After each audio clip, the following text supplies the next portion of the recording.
Before we start, a mention to our sponsors. Sponsors make events like this happen for us. A gold sponsor, Homelane, a bronze sponsor, Hetech and Clayworks. A big thank you to our associate sponsor, Zenalist.ai, supported by Manasim Senior Living, Hosa Chiguru, and Jane Farms. So big thank you to all our sponsors. Thank you for clapping, sir. Okay. Thank you. Thank you. 2 people clapped. I love it. All right. We do a small post-lunch activity because what's coming up next is an amazing panel discussion. So we want you to be highly alerted. So we do a small activity, okay? I want you to take your left palm and put it in the sky, please. Put it up, all your left palm, all your left palm. Everybody, I still see some people not doing it. Left palm. Okay, take one finger from your right hand and try clapping as loud as possible. Like louder. This is the energy of this hall right now. We need to elevate that immediately. Try a 2-finger clap, please. Good, not bad. 3-finger. Nice. 4-finger. Good, we are getting there. 5-finger, non-stop, 5 seconds. You could also make some noise. Okay, lovely. Amazing. Thank you. Brilliant audience. I love it.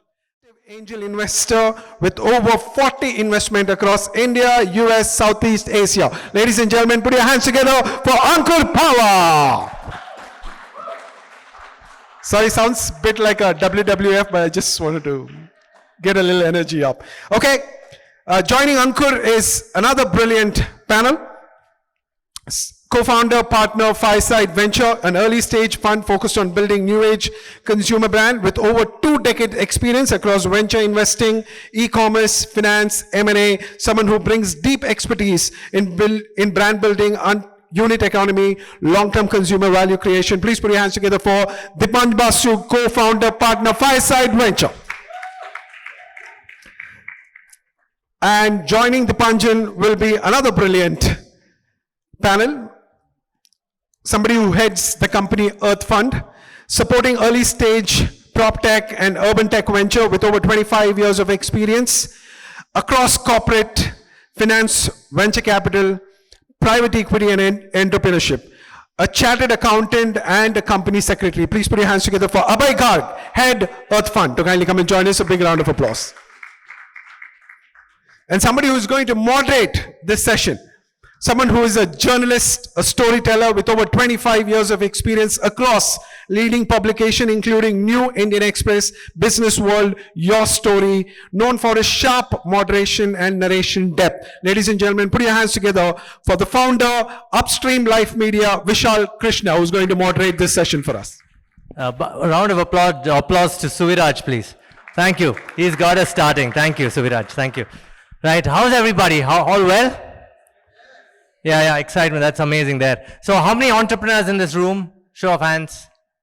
Everybody is an entrepreneur. That's awesome. How many of you in the brand space?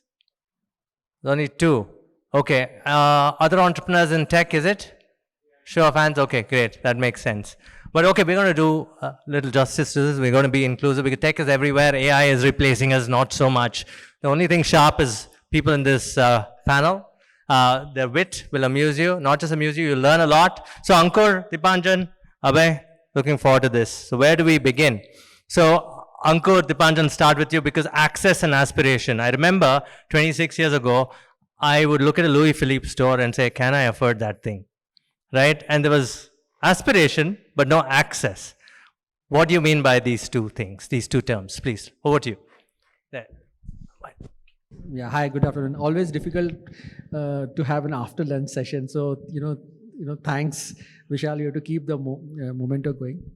I would say that, what's changing in India today is, just taking on the access and aspiration thing is really underlying demographic shift, right? And that really changes the way India consumes. Like we're talking about $1 trillion economy, but just a fun fact, right? The size of Swiss economy is approximately $1 trillion, and we are going to add about $1 trillion approximately 4 to 5 years in a completely new age consumption, right? Which includes home, food, everything. Now that size and scale of change has not been seen anywhere else in the world, right? And that really is the opportunity, within this room, that it is a demographic change, which is coupled with change on infrastructure. So we were talking about 15 channels of distribution, right? Not one or two, right? Offline is changing, online is changing. So the access is changing faster than we think. And third is income. Right? The income is, of course, GDP per capita is growing, but even beyond that, there are subgroups of income which is consuming differently from HNI to premium to mass to geographically distributed. So we find ourselves suddenly in this massive set of multiple factors coming together, which is access, aspiration, income, demographic, right? And that is leading to a completely new landing spot for entrepreneurs and investors. So it's a great time to be in India. And capital, Ankur, why is that important?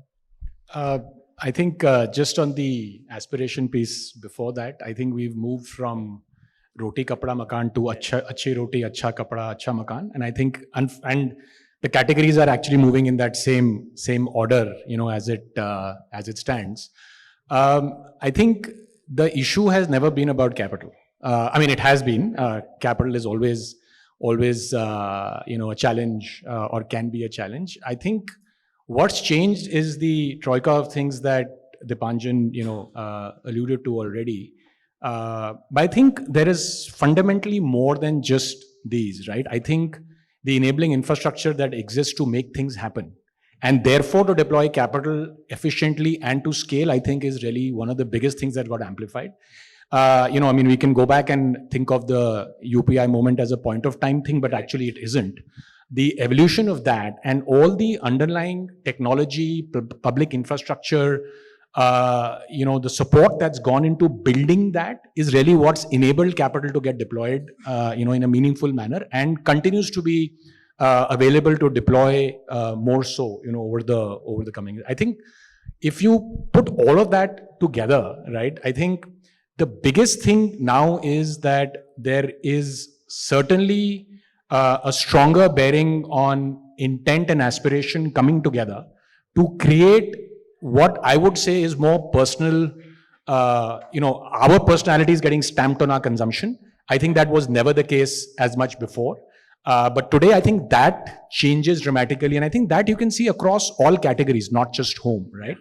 So I think is the biggest thing which combines aspiration with personality, which I think is really what's going to drive consumption as an economy in India, the entire consumerization of India that continues to happen. I think those things will really be the ones that will create the maximum momentum, for us. Okay. So to these entrepreneurs here, the pipes to start a brand in India today are already built. So you have to build something on top of that, which is technology-wise, because most of them are technology, cloud, data, right?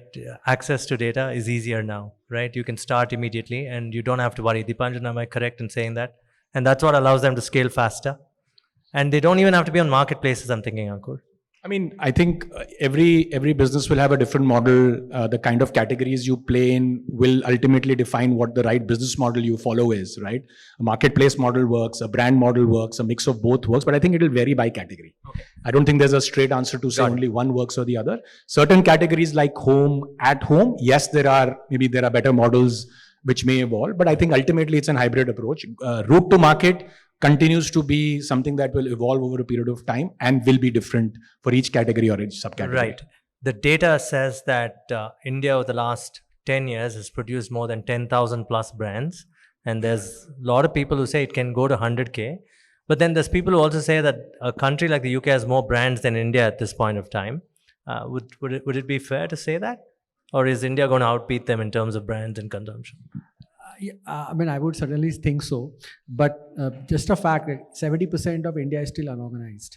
Right? Absolutely. To take every sector, something like home is actually maybe 90% unorganized, right? So I don't think it will be 100,000, it may be 1 million.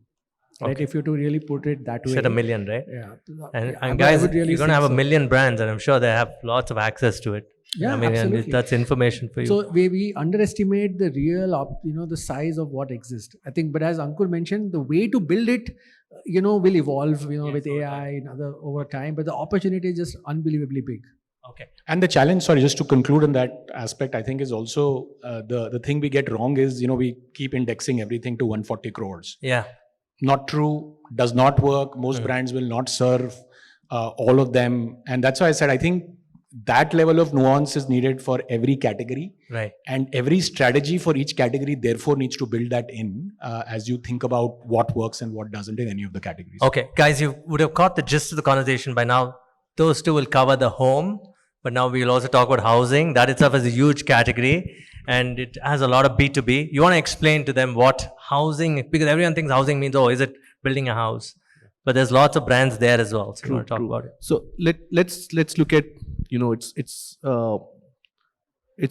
a sector which has a huge value chain. I think if there is any sector which has as much value chain is textile, but this is highly unorganized and has a greater value chain, right from pre-launch or pre-land or pre-launch to post-sales.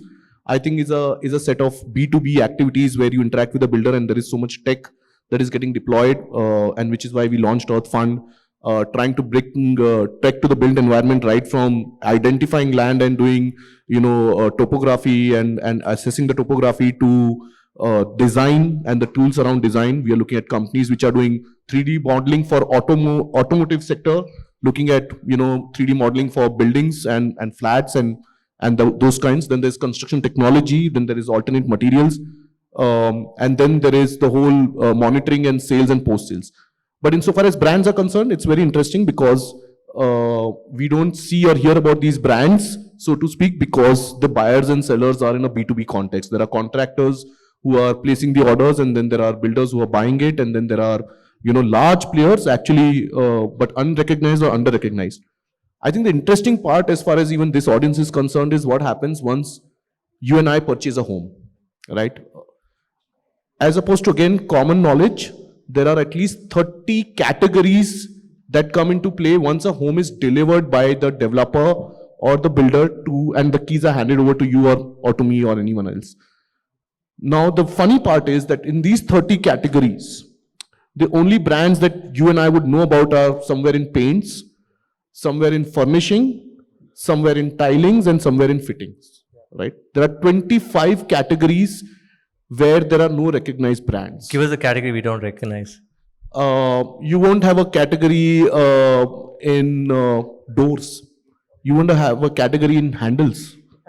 And imagine a door is a very, I can tell you this, if you are spending, let's say, 4,000 rupees or 5,000 rupees per square feet, right, on a home after buying it. On the F&F, yes. Yes, you would be spending a significant amount on doors. You would be spending a significant amount on fittings, electricals, lights, mechanical, plumbing, electrical, Carpentry. Carpentry, wood, but again, no recognized brands. Yes. And a lot of it, again, a decision taken by an intermediary like your contractor or your architect. Yeah, this is brilliant, right? There's access, aspiration, and trust. In the B2B side, there's no trust involved. There is no trust and there is no access and there is no, actually there is no information.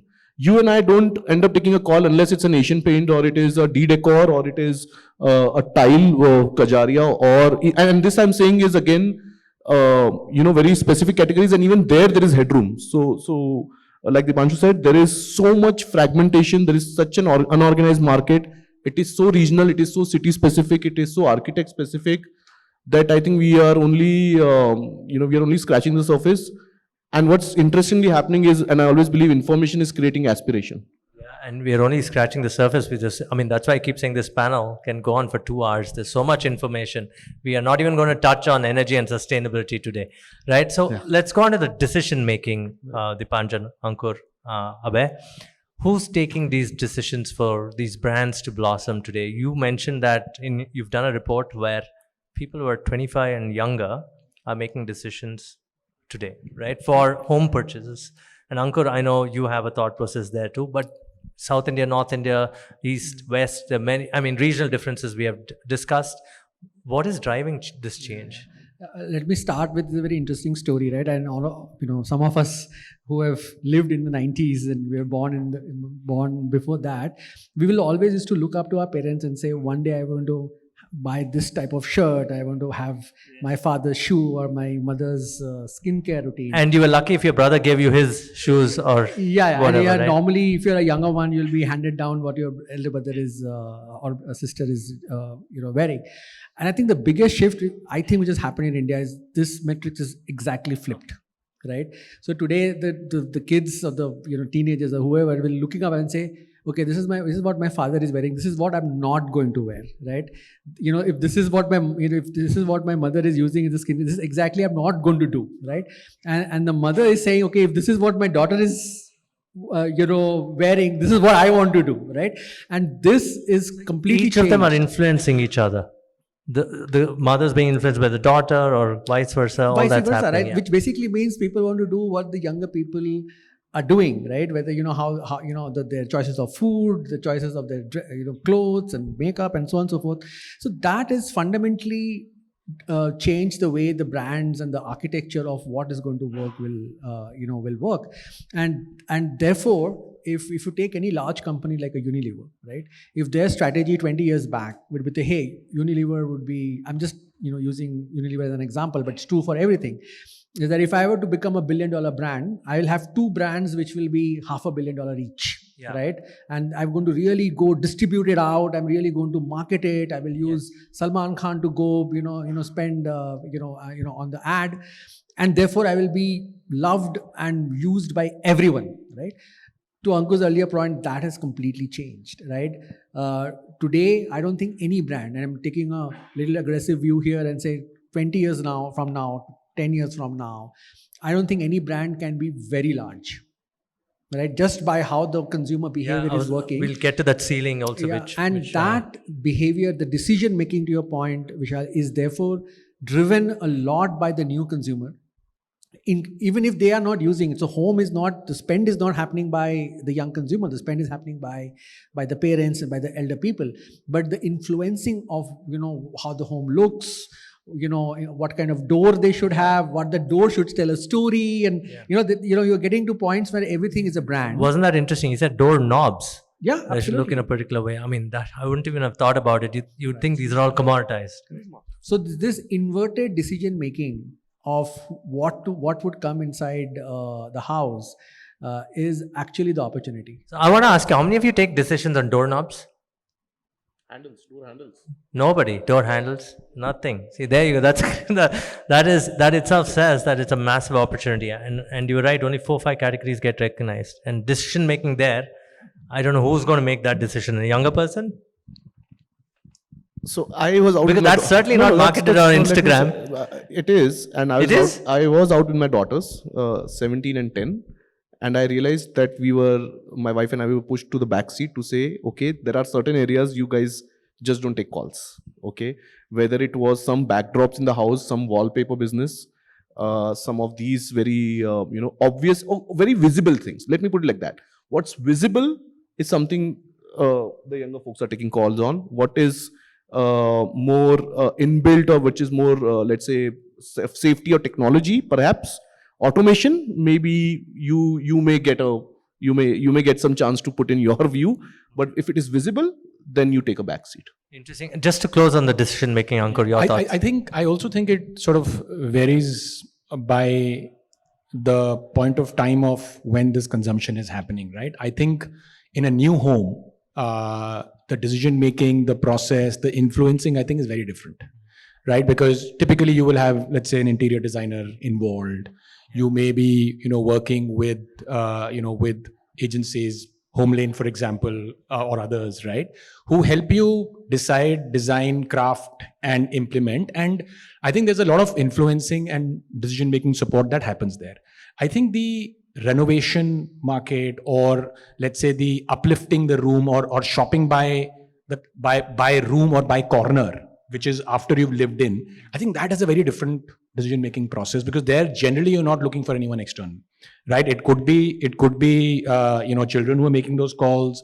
It could be the parents who are making those calls. And now I think the biggest change in home as a category, and the point I was making, I think, is it is now a very personal space for all of us, right? The sociology of home has changed. It is not shelter what traditionally used to be, right? Therefore, your roti kapda makan is now a new narrative. But I think it's moved on beyond that to it's no longer shelter. It's actually our personal space. It's an expression of who we are, right? In so many different ways. And that, I think, also COVID in some sense has helped amplify that, because we were all at home.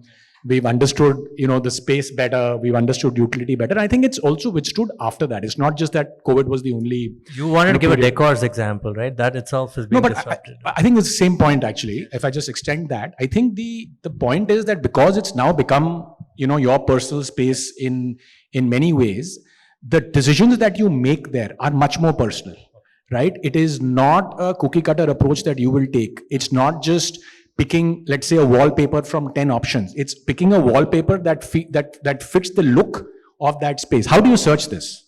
You can't go to Amazon and search what you feel, right? It's not personal, I understand. It's very personal. So anything that's discovery requires different decision making. Some of it is obviously individual. Some of it is discovery through Insta, etc. Some of this is technology led, where you land up shopping for a look, like what you do in fashion, right? But you can do the same thing in decor products. I think the category is the way they go back, and I'm going back to the fact that it's important to segment this market and think about how decision making works and what drives decision as well, right? I think the furniture and decor market is very different, right? You look at tableware, that's aesthetically very different. You look at small appliances, which is something that's picking up. That's a very different decision making process. So I think it'll be wrong to generalize it into one manner of deciding. Got it. I'll talk about the distribution also in a bit. With your B2B brands, right? On the ones that you fund, how capital efficient are they? And because everybody is used to general trade in that segment, the distribution is general trade. The contractor who's building the house, he will tell you, okay, here's a list of items. Either you go collect it from a smaller shop, mom and pop shop, or a recognized store.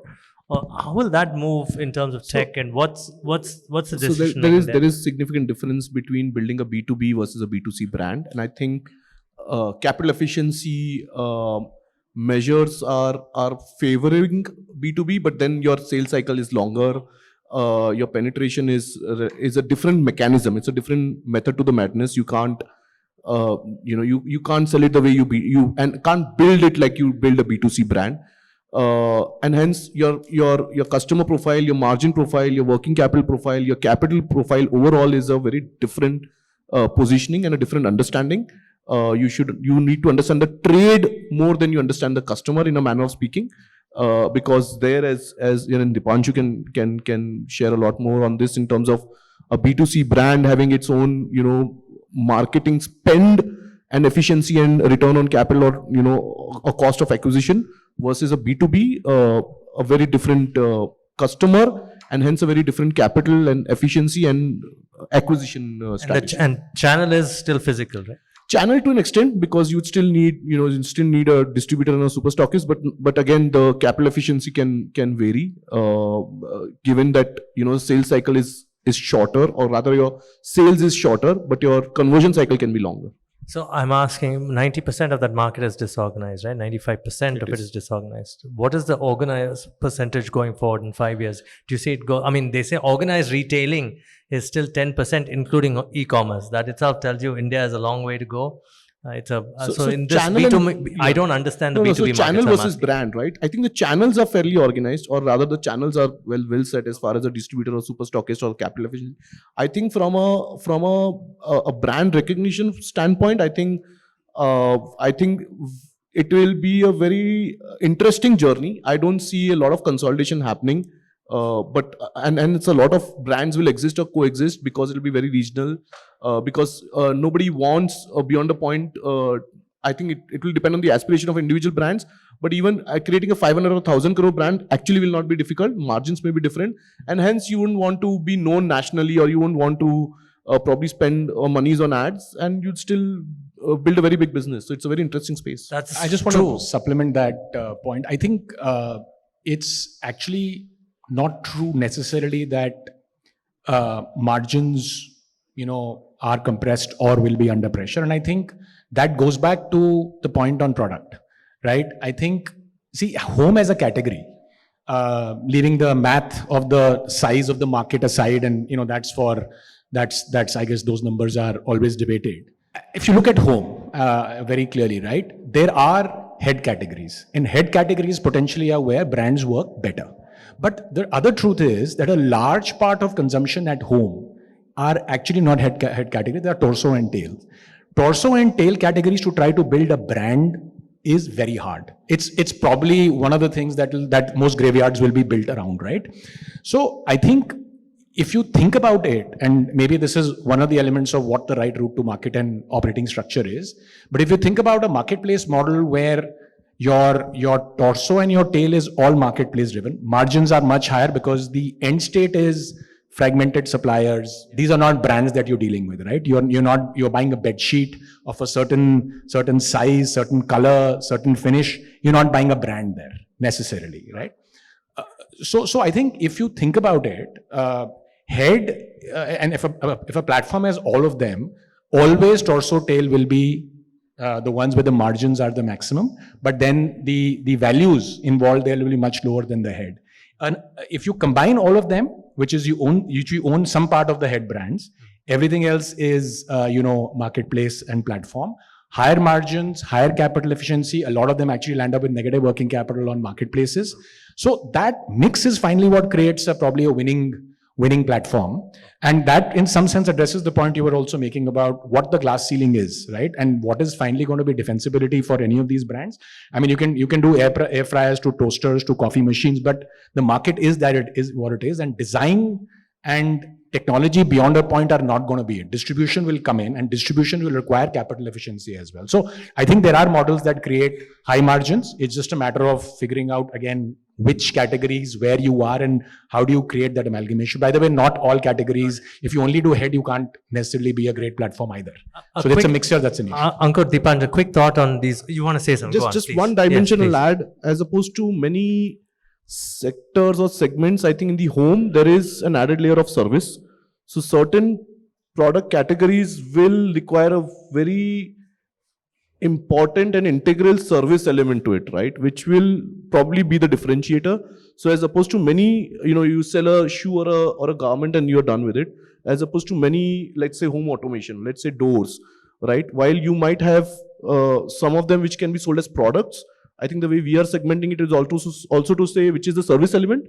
And if you cannot meet that service element well, or you outsource that, carries its own risk as far as positioning a brand is concerned. So I think non-furniture decor is what I was talking about, really, where all of this sits in. Yeah. I think furniture and appliances obviously follow a very different approach. So channels, Dipanjan, quick commerce, quickish commerce. There's too much happening. I mean, I don't know in B2B whether there's something called quick commerce. So what are the preferred modes of channels for these brands? I mean, once you hit the ceiling, technology helps. Then you have to go to all these. You have to go GT, which is even Kirana, distribution. You set up your own warehouses. Is that how you progress? Yeah, and let me bring this to life with an example. Yeah. Right, I think the channel choice is so core to how you want to reach the consumer, because that one decision can change whether the brand is built or not. So if you look at the whole mattress industry, right, largely it was franchisee led, perceivably very highly unbranded, right, as a space, right? When you choose what mattress you want to buy. You always remember a Curl On in the old days, then Wake Fit, and there's one more brand. Wake Fit is still new, but let's say if you go back 10 years later, you will not remember whether it is Sleep Well or Sleep Do, or there will be some sleep in the name, and the way it is sold is like you will go to any city like Bangalore, you'll have one furniture corner where there'll be like 4 or 5 mattress company look the same, and they will be stacked horizontally. Versus if you see how the mattress industry has evolved in US, it is the most tech-first, innovative industry where people are talking about, body temperature versus your mattress temperature. You're talking about different foam technology and so on and so forth, right? So our experience through the lens of the company which we invested in is called the Sleep Company, where there was innovation in the product, right? And Ankur mentioned, the innovation will drive the higher margins, but that innovation was not sufficient. Right, the innovation had to be innovated along with innovation in the channel. And they said, okay, if this were to be a premium brand which serves a certain purpose, where you sleep 1/3 of your life on, you spend 1/3 of your life on a mattress, right? Effectively, right?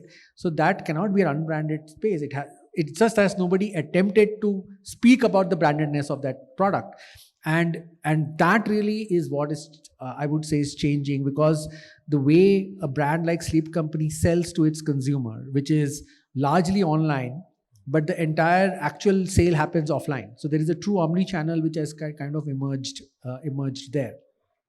So in channels, what is changing fascinatingly in India, which is very distinct to what has happened in the US and China. If you look at US, home is sold, in those big boxes. You have Home Depot, you have IKEA, you have Wayfair, and you have those large boxes where you go. India may not emerge like that. Yes, there could be an IKEA, there could be, a couple of ideas like that, but there will be multiple models. So if you are a mattress company, it is different. If you are an appliances company, it is very e-commerce first, right? A lot of discoverability of appliances happens on Flipkart and Amazon, right? So there you have to build differently, right? Mattress is not so much on e-commerce, right? So there is a specific fit, we call the channel market fit for any brand. Entrepreneurs who understand that deeply will find capital efficiency, relevance very differently than others. Okay, the sociology is important, Ankur. So it's not fragmented like these Western markets where they target the individual. It's still going to be driven around families here. For everything, distribution onwards. So therefore, to the different experiments that may happen in India as compared to China or America. The decision points are still going to be, like, for example, at least it was not intuitive to me, but 80 to 85% of all mattress purchase is done by men, not by women. Like, contrary to what you might... No, you got it right. I got the mattress myself, so it's true. I don't know. But then when how you market, then Instagram suddenly doesn't necessarily become the only channel of giving visibility, right? So it is almost bought like how mobile phones are bought, where people go to YouTube, do a do a tech survey. So understanding those nuances, understanding who the buying consumer is. Is it a male? Is it a female? What age? What kind of consumer journey one goes through? This is the new way of kind of building business. Uncle, so it's not about cost of acquisition anymore. I think it's the cost of relevancy. Right. And I think that context to use to spend, which is what creates the throughput for you as a brand, whichever model you operate, I think is really the key differentiation today. It is no longer about just spend. I think that most brands have, by the way, got it also right. But I think that battle for relevancy is only getting harder, by the way, right? And how do you continue to sort of stay ahead of that? I think that's really finally going to be what will determine what succeeds and what doesn't. Relevancy is something important. Yeah. Relevance is important. We are yet to discover B2B brands, so there's so much more opportunity. So I think coming back to that question of quickish commerce and quick commerce in B2B, I think we are still developing our house view, because I think whoever thought about quick commerce even in FMCG 3 or 4 years back, where I think we're still happy with Zomato and Swiggy delivering us food, and then we were wondering what will happen to the corner kirana and why would anybody want something in 5 or 10 minutes. And I think we have evolved as a consuming society today. I think, as I said, we are still forming a house view, why a contractor or why a site or why a interior designer would want something in the next 15 minutes, half an hour, or maybe even a day's turnaround time, and what does that mean as far as current channels are concerned, or what does that mean in terms of incumbents or new players as far as B2B quick commerce is concerned. I think there is enough. I think there are 7, 8 very big players in B2B commerce for construction and goods, and each of them with at least 5,000 crores of GMB, right? So that place is beginning to get organized. Even with those volumes, it's still scratching the surface, which means we are also nowhere near entering the B2B or quick commerce market. Okay. Abhay, this is so complex for me. I mean, in 30 minutes, I can't do justice, man. My mind's thinking, and so much. Quickly, to summarize, Abhay, we have to prepare for the next people who are in the 10th grade today. They'll be the next decision makers. What is going on there? I told you that a bunch of people came to my daughter's birthday, young boys and girls, already talking about stock markets. And for me, home was cricket, family, respect the elder.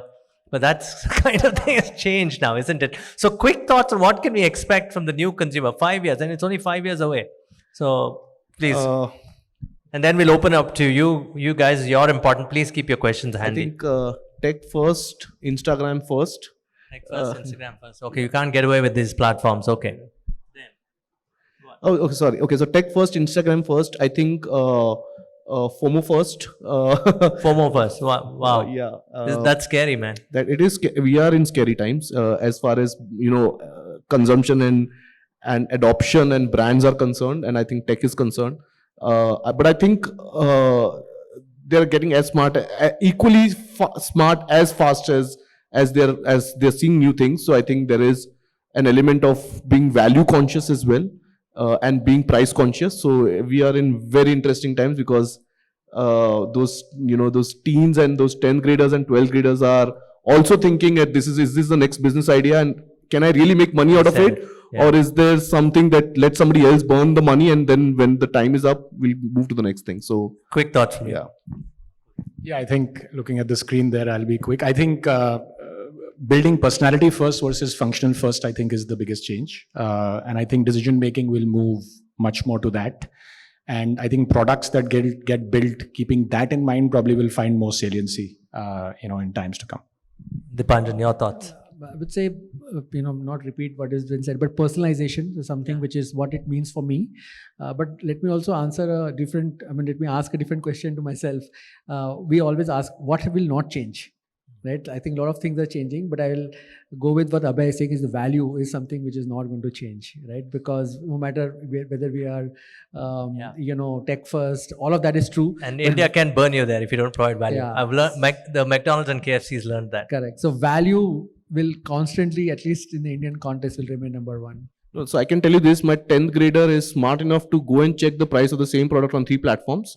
I wouldn't want to name the platforms, whether it's food or whether it's grocery. And she will decide which platform she goes to. She knows that bit very clearly. Okay, now I'll open up one sharp question and then we'll call it a close because we're time's up. Any questions? I want to know what head, torso and tail brands are for sure. But one question, please. No? None? There's one. Do you want to ask a question? You can. There's one gentleman right at the back. Like I said, 30 minutes isn't enough because each of these gentlemen bring in 3 decades of experience and we have so much to cover. Good evening, sir.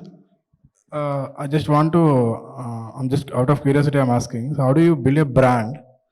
How do you build a brand in terms of the labor? Because you have discussed about various things, products like doors, paints and all. But in terms of labor, how do you build a brand? How do you build a brand in the category of paints, you said? No. Labor, construction labor. Construction. How do you build a brand in the construction business? So, if it is core in the construction material, which you need to, send to the site versus something which is once the home is given, 2 different segments. I think in the B2B construction space, I would rather focus more on the channel, more on the, go-to market, and acquiring your customers, because honestly that is a very price sensitive market. As long as you can deliver some certain standard of quality and a certain reliability, honestly, when you occupy a home, you won't really beyond a point care what cement or tile was used, right? As long as it's meeting certain quality and standards. But when you're looking at a home and a home is handed over, like Dipanjan said, like Ankur said, I think creating the personality, addressing the personality or the persona is important. So then if you're looking at, let's say, even the doorknobs that we discussed, or doors, or even, let's say, wallpaper or tiles, then you should be able to have enough of a, let's say, enough SKUs that can appeal to various personalities, and eventually then roll it up to stand for that personality or a set of personalities and have that brand. But there are 2 different markets, before a home is handed and after a home is handed, 2 different approaches. I'm not too sure you really want to have a brand before a home is handed. So I call it a close. Ladies and gentlemen, a round of applause, please. Loud one, please. Okay. Just summarizing, value first, relevance, and tell those stories with value. Thank you so much, ladies and gentlemen. Thank you. You can clap, don't be shy. Come on, thank you. Thank you. One more time. Can we hear a loudest round of applause for a brilliant post-lunch session? We would want you to stay back. Yeah, you could take one. I wanted to call Anantram. Yeah. May I please request Anantram Variyur to kindly come and join us, co-founder, Manasam Senior Living, to kindly present a token of thank you from our side, please, to everybody. All right, here we go, ladies and gentlemen, for the one last time. Big round of applause, please. Thank you, thank you.